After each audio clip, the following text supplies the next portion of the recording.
Hi, everyone. Welcome to the Female Firesides podcast, the podcast all about sharing the stories of female entrepreneurs. And thank you so much for being here today and listening to all of these amazing journeys of all of these amazing women.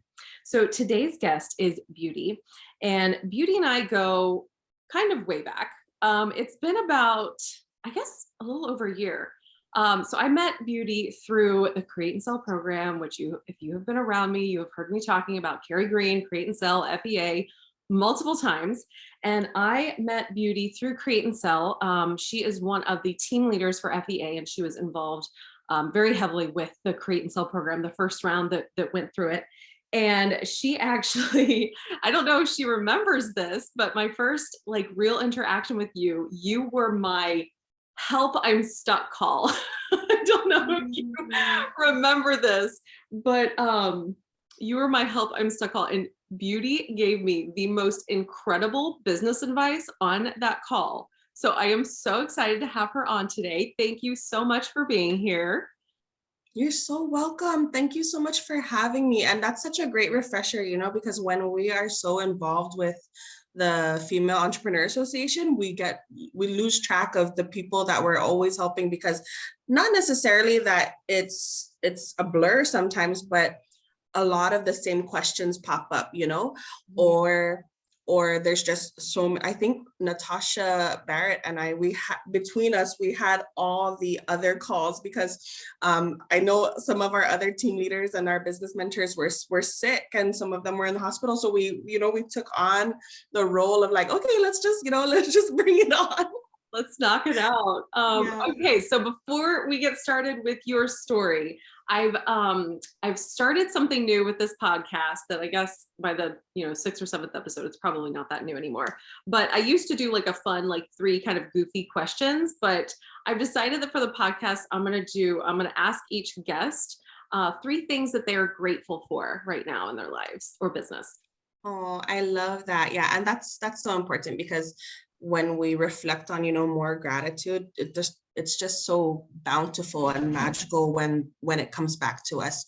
The 3 things that I'm grateful for at the moment, oh my goodness, I am so thankful for my partner in life.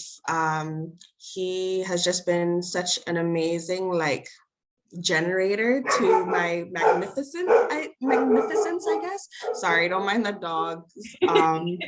Okay, I have so loud.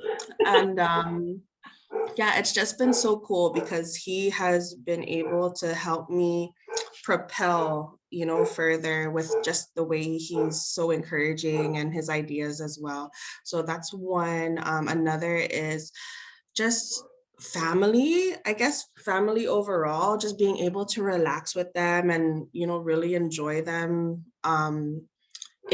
When I'm able to wind down and recover, I'm able to be more productive. And it's so funny because this year is the year where I have not been doing much at all, but the abundance keeps coming, and I'm so grateful for that. So, just to be able to sit back and relax and see these automations come into play, it's so relieving. And I'm like, wow, this is so nice, because these are the experiences and feelings I've been meditating on, trying to manifest. And it's so nice that it's just within reach now, and it's being able to, be placed upon me, and I'm able to relish in the experience. And I think the third, it's a funny one, but I'm really thankful for PayPal.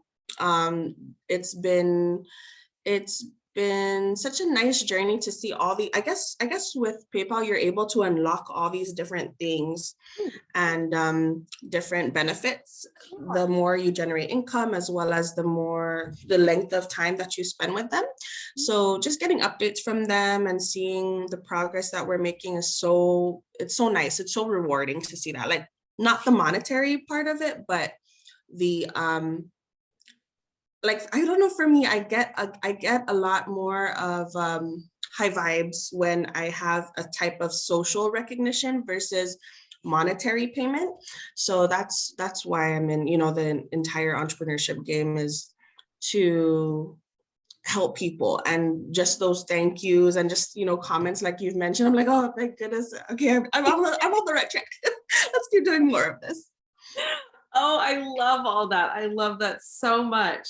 So, outside of working with you through FEA, and I think you've got if I remember correctly, you've got a couple of different things going on. So why don't you just start kind of from the beginning? Because I don't even know your whole story.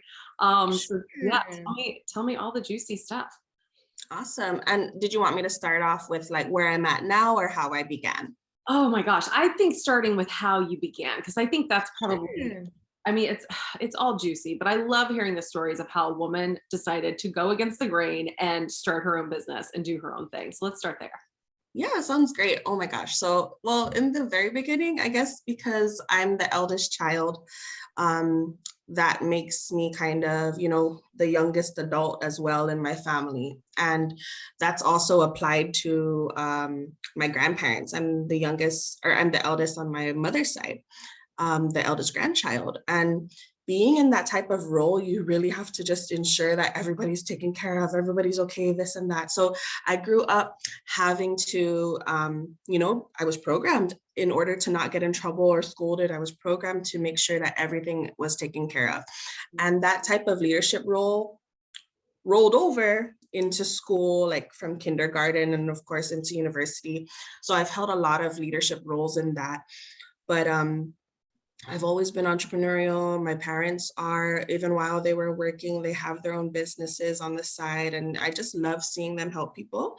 But my first business idea was I think I started planning it while I was in high school. I was a sophomore in high school, and my first business training was at the age of like 13, but I was already reading entrepreneurship magazine and all the adult stuff by like 10 years old. So I really enjoyed it. I was so nerdy with entrepreneurship and I really enjoyed it. I loved it.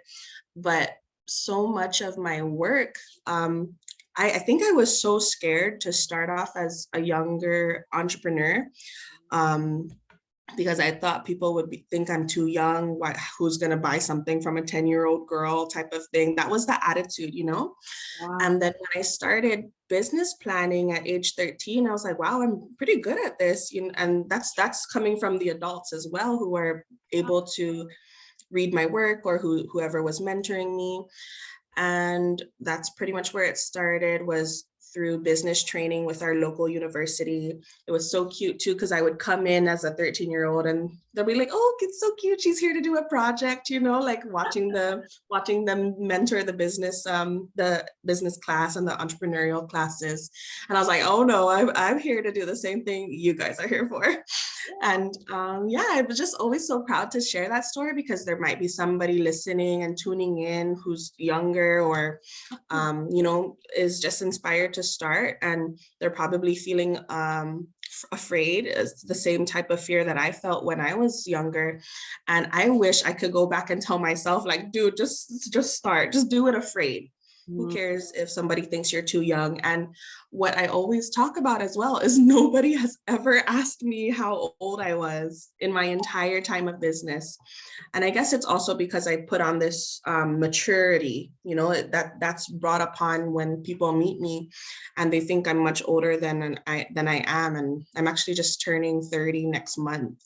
So yeah, so a lot of people are just like, okay, this is beauty. And I'm glad that that question about my age has never come up, because it just shows, like, that's just the perfect example to be like, it doesn't matter how old you are or what age you are and what stage of life you are. If you have that business idea, to just get it going and just get started on it. So yeah, that's pretty much the origins. That so much, because how many times do you hear a woman saying, oh, she can't, like, oh, I can't do that, I'm too old, it's too late for me, I All can't the right time. now. Like, how many times do we hear that? And for you it was like the flip side. You were like, oh my gosh, I'm so Too young. young. But no, that's such a great example, because you didn't stop, you kept going, Yeah. and you went Yeah. with it, and look where you are now. Right. I went with it. Just didn't care what anybody said. It was really interesting too, because I in the beginning, when I was 13, I'm trying to recall like what, yeah, so this is what happened. That type of fear kicked in even more so when I became a senior. So by that time I was 14, 15, 16, about 16 or 17. And I was already putting together like marketing packets as well as different type of fundraising and event plans for my school. And I've always been doing that. So everybody knew that I was like the fundraiser chick and the event chick, like go to beauty, she knows what to do type of person, always holding in like the student body leadership roles. And I remember that when I posted up a big poster of what was going on, one of the leaders in our industry, for the fundraising industry on our island, she came in and she felt a bit threatened about the poster because she was the monopoly in regard to the fundraising space. And that's why I knew I needed to continue to pursue this business or my business idea was because I was like, wow, if me as a teenager is going to threaten an adult, there's a need for it, you know? Yeah. And yeah, so I just went on ahead, but that fear continued to roll over because even though I planned for my business as a 13-year-old, I didn't start until like maybe 7 years later. Like I didn't actually license my business until 7 years later. And I'm looking at myself like, oh, dodo bird, you could have done it ever since. Your business would be like 15 years old by now. Oh my And gosh. yeah. I love that you bring that up because I feel like there's so many of us, myself included, we will drag our feet and we will be like, oh my God, we can't. Oh my, for what? Right. People insert any excuse anyone could possibly imagine and put it in there. And literally, we've all said it. I can't Right, do it because, exactly. oh, I'm not qualified enough, or I don't have enough knowledge, or I don't have any experience, or I mean, literally come up with any possible excuse, and we've all said that. Right. But it's so part of the process, though. You know that like Yeah, definitely. syndrome, Definitely. dealing with that and battling those demons. I guess the worst part is if we let that imposter syndrome win, which you obviously did. Right. Right. As long as we keep moving forward, even if it's like the tiniest baby steps every day or every Yes. or whatever. Yeah, even if it's just reading more about something, staying inspired, and even if we're just scrolling through Instagram or Facebook and we're just trying to stay on that path of like watching the people that inspire us, Carrie Green, Gary V. I love Gary V I too, love him too. especially after like Bob Proctor was one of my favorites because he embodied the rich uncle avatar for me. So I would be like, okay, Uncle Bob, I need to listen to some of this information, so it was really nice to be able to see who else I could watch live.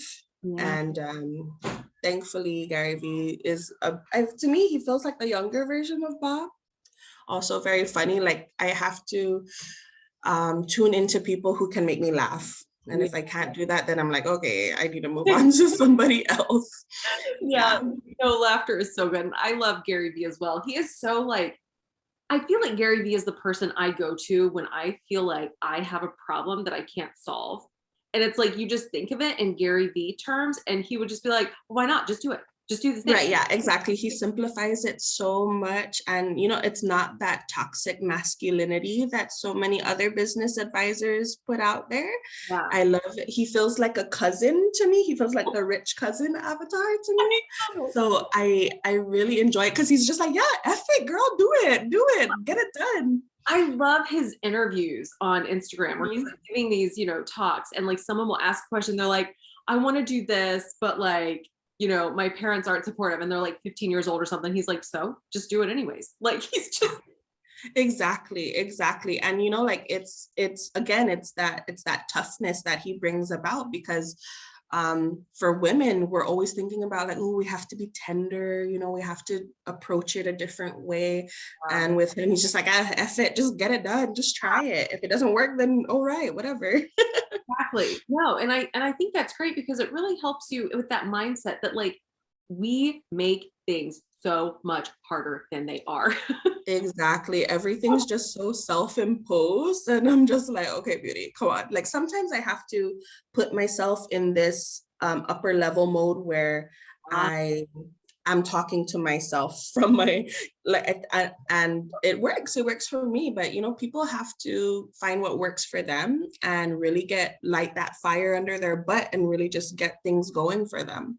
And yeah, it's really just us, you know, we're always the person that's holding us back as well as moving us forward. So being able to realize where you're at in those different journeys, like I mentioned before too, is, you know, like it took me so long to be able to license my business when I could have done it ever since. And I don't want other people to have that regret of waiting so long. And even though, you know, things happen within the time that they are supposed to, with those air quotes there, right? It's just such a learning journey, and I just don't want other younger entrepreneurs or anyone, because we're all young in this current state and time, to feel that regret. Yeah. And you know, like when I think about, I feel like that's also like a natural part of being an entrepreneurship. We always, like, hindsight is always 2020. We always look back and think, oh, if only I had done XYZ at this time. You know, like it's hilarious. So I run a social media agency and I digital marketing as well. I do websites and email marketing, things like that. And I was literally the web designer without a website. I was a social media guru without social media for her business. I was on there personally, but I didn't have accounts for my business. And you have no idea how many times I think about that. Like, if I had started Instagram before it changed, do you know how big my account would, like, I think of things like that. It's like, that doesn't matter. Right, right. I'm exactly where I need to be. Like, my business progressed exactly as it needed to progress when it needed to progress. Like, I think that's a big fear of, like, that we're missing out, like that sense of urgency. And so many times it is a false sense of urgency. Oh yeah, all the time. What I like to tell myself whenever I have those things like, ooh, what if, or you should have done it, shoulda, woulda, coulda type of thinking, I always just try to zone in and be like, minor, and move on. Because the beauty before all the healing and everything else that has happened to me, not necessarily bad, but lessons that I've learned, I think they are bad, because whenever I talk about it, people are just like, Beauty, that's not normal. And Beauty, that's you guys need help with that kind of stuff. Those are the type of reactions I get from people. But I'm like, yeah, but I'm alive still, you know. It's not something that is going to affect me 5 years from now. It affects it, yeah, because I've just been through so many different things. And everyone's just like, yeah, but you're so happy. Like, so it doesn't, I guess it freaks people out, I guess. They think that even though bad things happen to you, you're supposed to be miserable all the time. But my grandmother, like, on paper, her life was awful. I mean, awful. Raped as a teenager, married a drunk. He cheated on her multiple times, had multiple kids outside of the marriage. Never took care of his family. He was just constantly, and she, like, threatened to take her kids away all the time. She lived in a constant state of fear. He beat her, he abused her. And then she finally got away from him because she promised him that when her last child moved out of the house, when their last kid moved, she was leaving him. And she 100% left him. And then she ended up having a tumor in her stomach, went in for a surgery. The surgery was, something happened, they nicked a nerve, and then she was not able to walk after that. So she couldn't work on her own. And it's like, her life was just like, I mean, when you read about her life and think about her life, it just sounds so awful. And she was literally the happiest person to be around. Always. Like, she had her moments where she would be maybe upset about something. Yeah. But, like, oh my God, she was just the happiest person. Like, if you needed a joke or something to make you laugh, you went to her. Oh, I love that. And it's so important to be able, because, like, I love how you mentioned that I love how you mentioned that you have the ability to read about her on paper, because that's one of the things that I need to make sure that I do for myself and my children and my children's children, is to document who I was, so that they can remember what type of person I was, because I see so much of myself in my grandparents and my parents, and a lot of those things trickle down into us, you know, that generational trauma, Wow. generational bliss, generational anything really, you know, it comes to us. And of course, we are able to take out what it is that doesn't serve us out of our heads and our hearts. But DNA is DNA, and that's going to stick with us. And whenever anything or anyone in our bloodline has been hurt or traumatized in any certain way, the body remembers that. You know, the body remembers that, and those survival skills are passed on into the next generation. So even if it's not necessarily a physical thing that has happened to us, even the emotional trauma gets pulled down and trickles down into whatever it may be. So I think it's really important to be able to remember and know and try to figure out who our ancestors were, so that we can just like nip it in the butt and just like, okay, no, that's not serving me right now. This is 2022. I don't need that anymore. So I really try to dive deep in that sense as well, and understand what my parents and grandparents have gone through. I love that so much. And this is something that I have learned about myself, like more in the past few months. So it's funny how we're constantly learning about ourselves, right? And Right. sometimes something will just pop in our head, at least it does for me, and it'll be a realization about myself that has been a part of me for a while, but that just Same. finally hits me, and I'm like, oh my God, that makes so much sense now. Right. Right. Right. It just happened, and I was like, I am fascinated and it's almost to the point of obsession of documenting people's stories and hearing Yes. people's stories. I devour memoirs. I Yeah. love them. I love reading people's individual, unique histories of their lives. I love hearing about the bad parts, the good parts, the in-between parts, the mundane parts, all of it. And I think that's what really drew me to starting a podcast about female entrepreneurs and giving them a platform to share their stories, because their stories are so important. Your story is so important. Like, they're all so important. And when we're sharing them, this is where it gets amazing. When we share our stories, it may not sound like much to us. I mean, there are sometimes I'll tell someone something and they're like, oh my God, that's amazing. I'm like, really? You think so? Right. Like, when we Right. tell our stories, they will inspire other people. Absolutely. And not just inspire, but save them, you know, and or if not save them, then at least save them time for something. Yeah.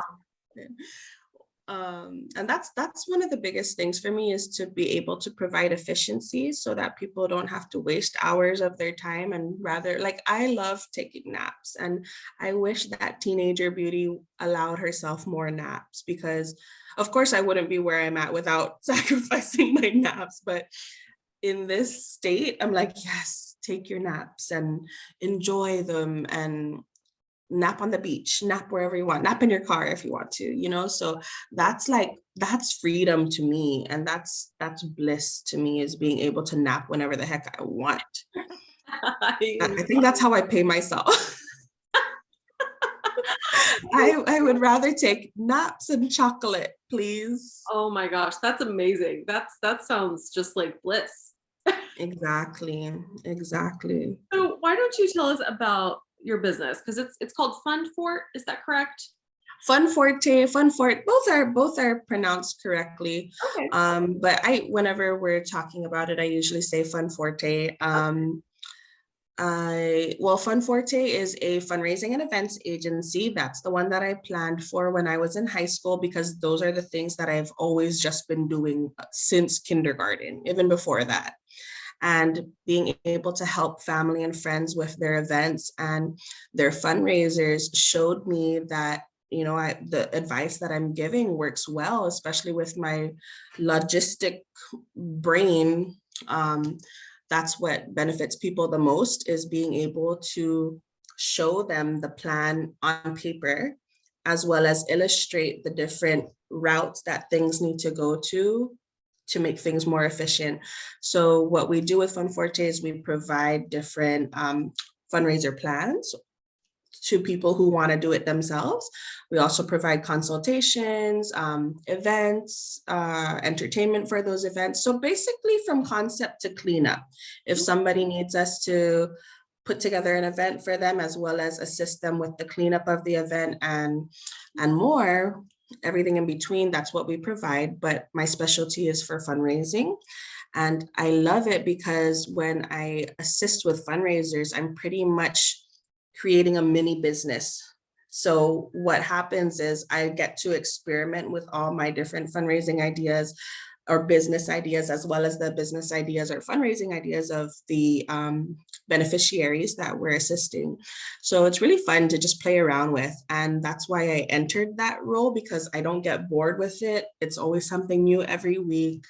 And it's just so fun. Like, it's really fun to see people not just make money from their fundraisers, but to see what they do with that money. Because when someone's in business, right, they, of course, they have their monetary goals.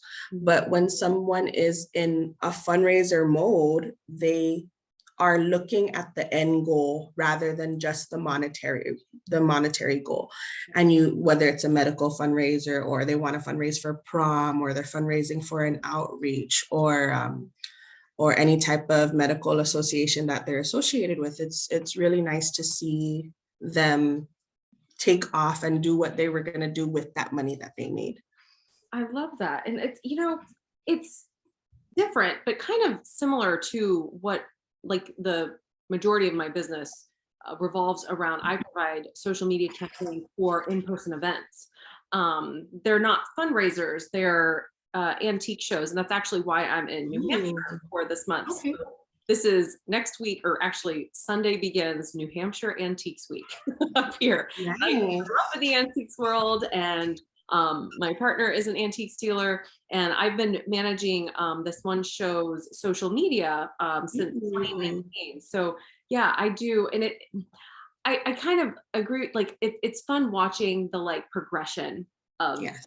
of it. I really like that. And particularly because I've been involved with this one show for 3 years now. So it's like really Nice. awesome to see, like, how it's grown, and how I like how how much social media has changed in 3 years. Right. And just how different things, and how, like, people connect with the account, and how people connect, because this show is really unique in that it focuses on the human connection of why people collect things. Oh, I love that. Really fascinating. I actually just posted a really great video from last year. A man came to the show wearing a shirt that said, I purchased stone books, antique stone books. And Interesting. I interviewed him, and he told the whole tale of, like, I was like, well, why do you collect these? Like, what's your story with this? And he says they were tokens of affection, essentially created as a messenger from one person to give to another. And I'm like, that is so beautiful. Like, Yeah. it was just so fascinating. So I love all of that with it. And I'm sure, like, with me as well, when I work with different clients with their social media, and that's, like, in a different business niche, which I'm sure you probably experienced too. And Right. it's so much fun learning about those different dynamics and that different business, and what their different goals are, and helping reach those, Yeah, it's important to know those origin stories, because you're like, okay, you like to look for these types of things, let's get more of that going.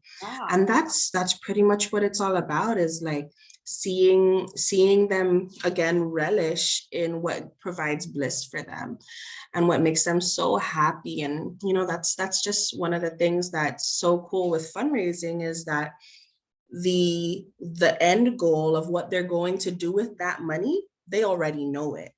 On the other side, with entrepreneurs, they have their monetary goal, but they don't necessarily have a solid why, right? And everybody talks about that. They don't know where the money is going to be going, what it's going to be investing in, or what they're going to do to regenerate more income for them. So with fundraising and with nonprofits, it's kind of, they don't have that figurehead, the entrepreneur in their nonprofit or their organization, who's going to continue to drive them to that. So that's what I've been able to recognize with nonprofits versus for-profit organizations, is the nonprofits need more entrepreneurial spirits in them to drive the fundraising for them. And with business owners and entrepreneurs, they need more passionate people who don't necessarily want to get paid through that realm of a monetary payment. Like the people who organize nonprofits, they barely know how to pay themselves through those nonprofits and through those grants. Everything is a project of passion. Everything that they do is because they want to serve their mission and service their clients. And that's just me. That's just my observation, but it's so true through everybody that I speak with and speak to. That's so fascinating. That's really fascinating. I think that's one of the more interesting parts of entrepreneurship, because of the range of people and businesses, nonprofit or profit, that you get to work with. And then ultimately deciding who you work with, which is also a fun thing to do. Oh yes, that was something that I had to learn early on in my business, because I'm like, ooh, we can fire clients. I've never heard of this. Let's try that. So when I started to do that, I was like, wow, I'm so much happier. Like it hurts to fire a client, but when they're not in alignment with what you're trying to do, then we have to. And it's so important for our behavioral health as well to do that, because we can't let our clients bully us, or not necessarily bully, but take advantage of our kindness or take advantage of our offers.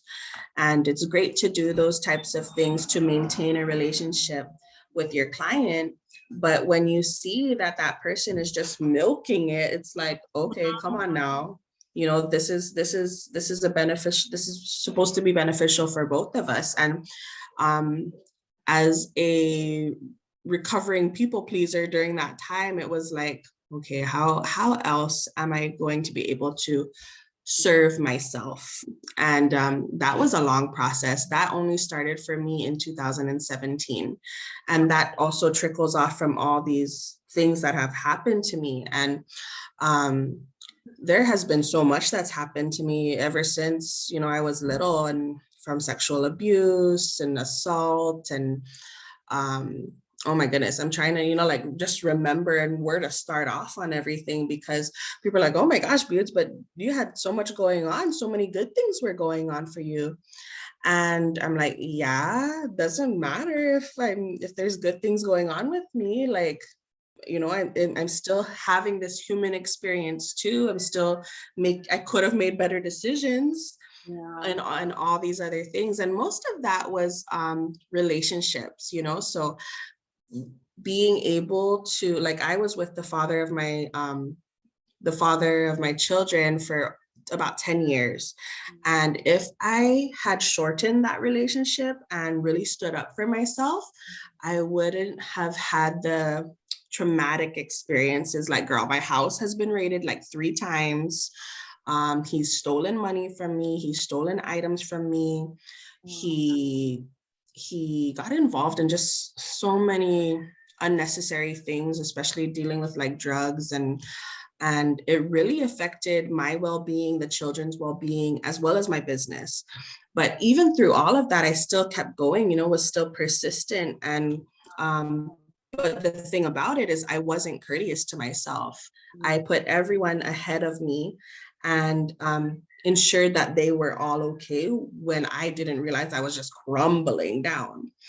And in 2017, that's when I really put my foot down. I'm like, I don't need to deal with this BS anymore. I need to choose myself first. And that's when I knew what boundaries were, but that's when I started implementing those boundaries. Sure.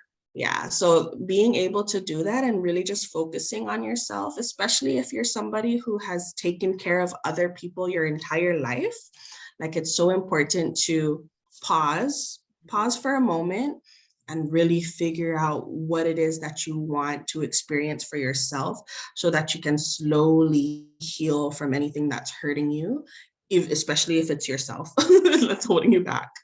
Yeah. Oh my gosh. That so much that like to anybody listening to this right now or watching this on YouTube, it is okay to say no to clients. It is okay Right. to turn down clients. And I have had a very hard lesson with that recently. Um, Wow. I was always saying yes Mm-hmm. because I thought Same. I have to say yes because I need the money. I Right. so many Right. money blocks that I am desperately working, trying to work through, but they are deep and ingrained and generational. Yeah. It is hard to get to the bottom of all of that. But Right. and when I thought about it, I was like, I'm taking on a client that I know 100% is going to be a royal pain in the ass. Right. Right. I just don't have the patience, the time, or I mean, just like super demanding and not even in a friendly way. Like it's one thing if like Right. someone just doesn't understand certain things. Because I realize I work in technology. I realize some of the stuff that I do, like most people have no clue how any of it works. Right. Right. But like I realized I was taking these clients on completely out of fear, Yeah. money thing. And I'm like, any decision Right. you make that is based in fear will never turn out okay. Like Exactly. huge realization for me that I had been taking on all these clients when I didn't want to work with them at all. And I knew how much of a handful they were going to be, but I was taking them on anyways because, like, I have to be a good, I have to be a good business owner, and I have to take on the clients who want to hire me because I don't know where my next money will come from. And I had to let a client go, and it was Yeah. the first time I had ever really done that, and it was so scary. But I swear to you, it was the most liberating thing. And there was no Right. It's like fireworks. It's like scary and dangerous, but it's beautiful. yes, no, right? That's exactly it. And there were like no hard feelings, I wasn't like, Right. I was Yeah. professional about it, but it was just And that's so important. I'm so proud of you for like, like really kicking your like for me, I had to really kick myself in the butt because I wanted to fire my particular client like months before I ever did anything. And when I finally said like, hey, I'm so sorry, but this is not going to work out anymore. If you want me to do these specific things, this is my price for those now. mm, And I gave them like a ridiculous price, like probably 50 times what I usually would have charged. And I was like, okay, this is going to be worth it if you want to pay the increase, but if not, it's all right. yeah, It's okay. yeah, yeah. No, it's such a hard lesson to learn. And it's like I've only been in business. This is my 5th year. Oh, And congratulations. thank you. For the first 2 years of my business, I literally, I mean, I was basically the rug on the floor and let my clients just walk all over me. Right. Right. And I thought that was, Same. I was being a good business owner. I was being so good with these clients were going to love me and they were going to sing. Because the first client, and if you're just starting out and you're hearing this or watching this, and you've just taken on like your very first client, you are going to want to like lasso the moon for them and bring it down. Right. So it's Right. outside of the scope of the project. You are going to want to Right. over deliver like crazy. And that's not to say you It's should, not a bad thing. Yeah. yeah, it's not to say you shouldn't ever over deliver, but make sure you don't get to the point where you are silencing yourself and you're Right. not taking care of yourself, because that was me. I was like Right. not taking Same. care of my mental health. And Yeah. I mean the amount of stress some of my past clients had caused, I mean it was insane. Like I had one that I'm like, I looked at my partner the other day and I'm like, I think he took 3 years off my life. Like the stress. Really? No, really.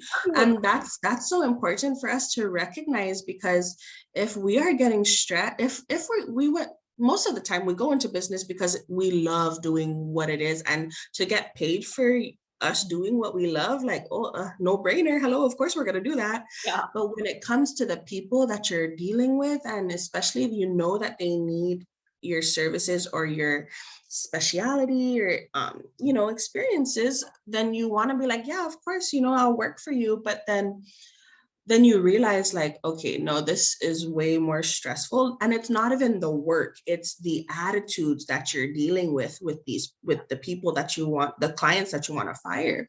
It's not the work at all, it's the attitudes and the approach that they're bringing these situations towards. For me, it was And entitlement. A lot of the clients that I yeah. work with, they had a massive entitlement about them Right. that, Right. you know, that they thought, oh, they're paying me. And even if it was a small amount, a monthly, even if it was one of my lowest tier options, Right. they were like, well, I'm paying you something. And so they thought that they had access to me at all times.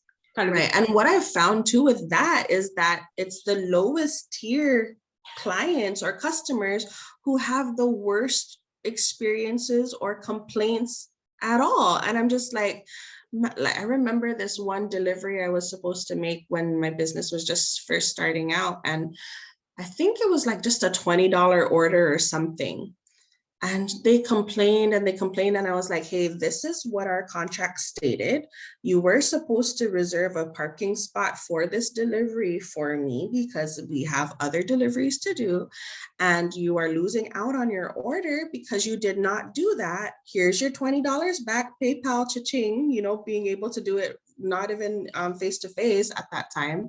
Yeah. And here's also a gift certificate if you want to redeem something later on for the inconveniences, but sorry you didn't abide on your part of the contract in regard to the setting up that system of efficiency. Yeah. And then they went on and went to, I think, my Facebook page or on social media and some of the Facebook groups and like rambled on about what happened. And I had so many people backing me up on, you know, my reply to their comment. They're like, oh, you know, Miss Beauty's always on point with everything that she's doing.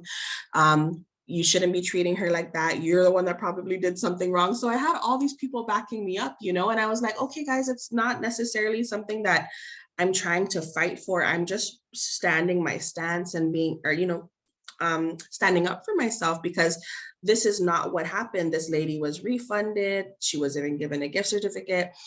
Even though she turned out to not be a client or a customer anymore, I still gave her the grace of, you know, saying like, hey, I did my part, but here's a gift of gratitude. And I think it all comes back to that, like, it's the gratitude for me. Like I mentioned earlier, I love the social recognition, the social payment, the social contracts between things. And when people are not attuned to how effective that type of, you know, communication is, it really turns me off. And I like you said, you already knew that that other client was going to give you a hard time, right? So I try to go with my gut feelings now and my intuition. Yes. When it comes to a client, like if it does not serve me, then I'm sorry. We are going to have to review this contract, do a counter proposal. And if you don't like it, then oh well, find somebody else who might be interested in doing it. Yeah. Here's the list of the next 3 people that you might be interested in working with. And I do that even though they're competitors in my industry or field. And it just it's just not, it's just something again that I like to do to just show my gratitude for even considering me. Yeah. And that brings up 2 things for me. So like listening to your gut is so important. Like I had a visceral reaction to my body when this client wanted to work with me. And I was like, no, intuition, shut up. This is money. We need money. Stop, right. stop whining. You don't need to be whining today. Like it was like this whole conversation I had between me and my intuition on it. Exactly. And I literally just like, I said yes anyways. And then 2 weeks in, I'm like, I can't do this. I cannot do this. This is no, this is not how any of this works. Exactly. And that brings up the second thing, you know, when we say fire your client, we don't, you know, we're not saying to email them and be like, fuck off, you're on your own. Like, right. That's not what we're saying. Yeah. Be professional about it. Yes. With grace, with the grace that you would want to have heard for yourself, you know, and that's the type of thing that I like to do. I do over deliver even when I have to make a refund, you know, like I understand the I guess it's just also the way I think I understand the inconveniences that may be brought upon. And even when I'm not able, like if for example, we're fully booked or whatever it may be, there's still the 3 next best people that I would recommend. And then I tell those people like, hey, if you're interested, this person might be contacting you. Yeah. So it's just the courtesy, you know, the courtesy goes such a long way when it's for yourself, first of all, to be courteous to yourself, and then courteous to our communities and our clients. And it goes such a long way. I've won so many awards just based on that type of attitude and approach. And I'm just like, I didn't apply for any of these nominations or anything like that. So it's such a beautiful thing to see that it works. Yeah. And like I said, that's one of my favorite forms of, you know, assurance for me, is that social recognition and being able to get these awards and titles of operating business. And it's just such a blessing to see that. And that's one of the things that I've been teaching in my other brand as well. So I opened Beauty Co Labs during the pandemic. And that's where I teach most of my artistry, advocacy, and authorship through. So it's been such a nice journey with that, to be able to share all those different things, because with Fundforte, that was professional beauty. Like that's the one that's like, oh, let's go do it the business way. Let's go business plan. Let's go do all of these things, you know, what you're reading in entrepreneurship. Or Entrepreneur Magazine. And I'm glad I started off that way, because I learned that that's not the way to do it. You know, it's so masculine to do things that way. And I've always been in that masculine role, because again, I'm the eldest child, eldest grandchild. And also within my culture, we're very matriarchal. So the women are the leaders before the Spanish came to conquer. And that's a whole nother story. but that type of leadership has trickled down to me and my bloodline as well. And being able to be that strong woman, be that strong Indigenous Chamorro woman that you have to be for your island and represent everything, right? I always did that. And I didn't necessarily know how to live my life in the femininity that I'm able to embrace. And that's one of the reasons why I'm so grateful for my partner, because he's actually just somebody that I started dating, but he's like my twin flame through everything. We even have the same birthmark. Like, it's literally the same thing. It's so cool. And I've known him for the longest time, but we really just started connecting just this year. So it's and it was so funny too, because he came into my life when I was like, okay, let's get single again. Let's not date anymore. And I was like, but you know, if anything comes around, then that's great. But it's just so funny how serendipitous things like that are, because like I said, I stopped going the relationship route, or I stopped dating. And like a week later, he came into my life again, and I'm just like, all right, let's what you want from me, universe? Let's play it out. Let's see where this is going. And to really just trust my intuition and let her guide me now. I'm like, okay, you already know what's to happen. I'll just tag along. I'm kind of experiencing a little bit of a similar thing with my partner, who we've been together, I guess a little around a year now, I guess. Wow. And yeah, we've been friends for years as well. And we reconnected last year at New Hampshire Antiques Week. Something about Antiques Week, which is so funny. But he is so, like, he's the most feminist man I've ever known. Like, he'll be on the pavement, like protesting for women's rights, like rights that have no actual like physical effect on him, but he will be out there protesting for women's rights. But then at the same time, like, he's so in tune with his like feelings and his emotions. Yeah. He has the perfect balance of that perfect like alpha male. And it's the first time in my life where I've experienced someone who, like, it felt like everyone I dated in the past I had to take care of. Right, exactly. And now I'm the princess. I'm the queen now. So I'm just like, Wow, this is so amazing. Yeah. Where have you been? And like being able to step into your feminine, Yes. and like you had been so much in your masculine, it's Right. like, oh, what is this? But It's so new, it's so different. I know, and he would tell me stuff like, hello, just relax, go to sleep. And I'm like, oh, go to sleep. Are you sure? That sounds so beautiful. Thank you so much. So it's just so magical, and really without trying or without working hard. And I'm just like, wow, this is nice. I like this.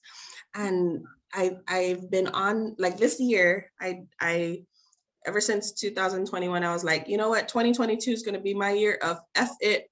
I'm not going to deal with anything.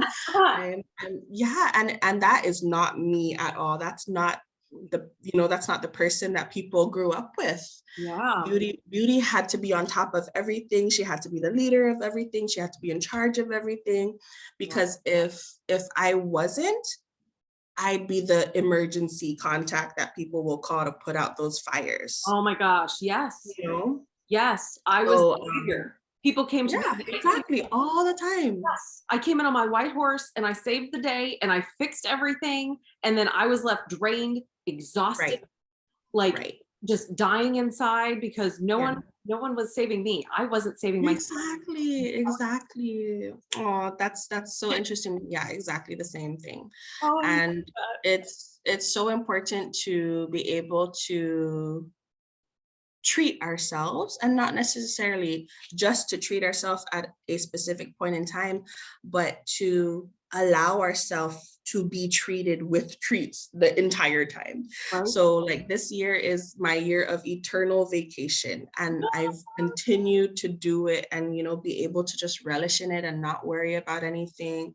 Again, with the minor, live, laugh, learn, life goes on. Yeah. And it's working, it's working for me. And I just want to be able to, that's why I keep going on everyone's podcast or writing articles for people. I'm like, you have to do what you love, and this is what it means by that, because people, like other business advisors, they or mentors or whatever it is that they do, some of them say do what you love, right? But they don't elaborate on that. It's like, okay, how do I find out what is it that I love? How do I find out what brings me joy?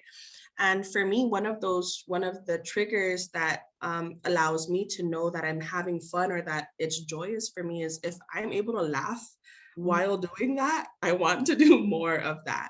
And of course, laughter isn't the trigger for everybody, but to find out what it is that makes you happy, that's so important to continue to do more of. Oh, well, I feel like we could talk forever. Seriously. As we're just wrapping up here, what is, for our listeners and people watching on YouTube, what is just one thing you want to leave them with today? I think it's really important, and a lot of the stuff that I say is definitely intuitively guided.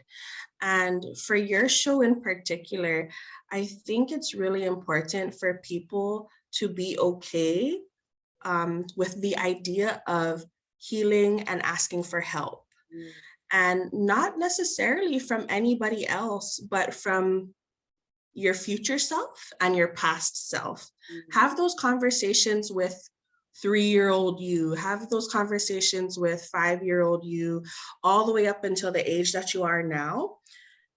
Because I think when we go back to our childhood and we explore that, that's where we can find more of the joy. That's where we can find more of the fun and the laughter. And it's so genuine for us, because when we grow into adulthood, it's like, so stale. All these people have told me not to do the things that I want to do. Like, no, don't climb on those rocks. Don't climb up that tree. You're going to get hurt. I know. But I'm like, I want to live climbing trees, that's the type of thing that people are doing now. And you can see those types of people living their best lives online and through social media. And all they're doing is, man, like, look at mukbang people. They're just eating and they're loving it, Yeah. And they're just eating in front of the camera and enjoying themselves, having a conversation with their audience. And like, wow, could I get paid for napping? Like, that would be amazing. Oh my God. So to really have those conversations. And what I'm talking about is also digging deeper into it. So I remember you were mentioning about some of the money stories and the wealth wounds, right? So what I've done for myself to uncover those is I did the 7 layers of why exercises. Hmm. And pretty much it's a Japanese concept. I'm trying to remember the founder of the exercise, but when you ask yourself why 7 times regarding any type of question, you are going to be able to unearth a different answer for every single thing. And during my experience, all of it goes back down to when I was smaller, like 7 years old and back. And it all happens to deal with making sure I didn't get in trouble by my parents or a guardian or an adult in any way. So it's really all about survival for yourself to protect your heart, you know? Wow. And I'm just also going to lay down the level of caution when we're doing that because it gets really emotional. And for example, let's say somebody doesn't want to post about their business on social media. I'll use one of my clients, for example. She didn't want to share her business idea because she was afraid of social media. And I said, okay, why? That's the first number one. Why are you afraid of social media? And then she's like, oh, I just don't want to, I just don't want to deal with it. Then the next number 2 would be, okay, why? Why don't you want to deal with it? And I think by question number 5, by asking yourself 5 times why, that fifth why is the one that's going to be pivotal, because it's like, oh, this is the real cause of this. Is she mentioned that her father was so upset about her selling snow globes around the neighborhood because it made them appear to be poor. And I said, there's your why. That's one of the roots. So let's go through the 6th why and the 7th why, and let's uproot that, and that at least you're more aware of it. So I said, okay, so her idea of going, or her experience of going door to door, talking about her snow globes or trying to sell her snow globes, embarrassed her father. And that's one of the reasons why she's so connected to not posting on social media anymore, is because she doesn't want to embarrass her father, in turn embarrassing herself. And I said, so why are you afraid to embarrass your father? So that's number 6, right? Why are you afraid to embarrass your father? And then she would say, because I got hit when that happened. So that's the next layer of that why, is like, okay, so you're embarrassed to talk about anything, you're embarrassed, or you're worried about embarrassing your father because you might get hit.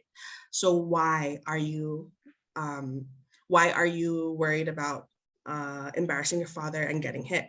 And then that would be the part where most people cry to themselves, or to, is because they realize it's nothing to do with social media at all. It's not getting hurt again. That's that level. And it's such important work. And I remember I did, I think it was a challenge by Laura Ellera, and she mentioned to focus on 20 questions, asking yourself why. And I had so much fun with it. I cried, I laughed, and it was 20 questions of why, of like, okay, why do you not want to write your book? And so 20, like, that was my question. And it all again went back down to my parents, and just being able to survive as a child and not to get hurt or not to get disciplined. And I was like, wow, this is so profound to be able to do this. And when I went to my document and I saw all the work that I've done, I spent over a day, like 25 hours working on that one document. Oh my God. And I was like, dang, this is some hard work to do. So that's why I'm just saying, like, just be cautious when you do this, because it's deep work. Wow. And it's fast. so get ready for, prepare your head and your heart, your body and your soul and your spirit to feel those shifts, because it's fast change when you realize things like that. Well, but yeah, that's one of the things that I'm definitely always sharing about, because those exercises are just so strengthening. well, I'll be our BRB. I'm gonna go do the 7 questions. Right, right. That is Exactly. incredible. That is absolute gold. Thank you so much for sharing that. I was taking notes as you were talking. Oh, you're welcome. I'm glad. I'm glad. That I've had a couple of things that I'm struggling to break through, and I think this exercise could very much help with that. So I'm Right. excited, maybe slightly scared to uncover that. Yeah, it is. It is very scary. When Laura Ellera challenged us to do that, I was like, ooh, I think I started like a day or two after she mentioned to do it because I was scared too. Because I'm like, oh my gosh, I feel like I'm on an archaeological dig and I'm gonna dig up all these skeletons and and it was very scary. Like I mentioned, I cried, I laughed, and I'm like, man, this is such a silly thing for me to keep rooted and attached to why I don't want to write my books. Oh my god. And after that, I like, bam, was like releasing all of these different articles, all these different chapters, all the books up, all the book opportunities. I'm like, yes, this is what it's supposed to feel like when you are healing and when you allow yourself to heal. So Oh it was very profound for me. And that's why I share that all the time. my gosh. Well, thank you so much. And I You're thank you for welcome. being on my podcast and coming on and being vulnerable and sharing your incredible story with my audience. Thank you. You're so welcome. Thank you so much for having me. And I always look forward to all the tips that you give everyone, including myself. I love how you're able to to provide that like advice so fast. And you're like, here, this is what you can do. Maybe this is what happened. And I'm like, oh, I didn't try that. Let me go ahead and do that now. Thank So you. it's very important, all the work that you do and all the visibility efforts that you allow for everybody that inspires you, and you're so inspiring as well. So thank you so much, Emily, and I really hope you enjoy your antique show and all the amazing fun work that you're going to be doing for them. Awesome. Well, thank you so much, Beauty. You're welcome.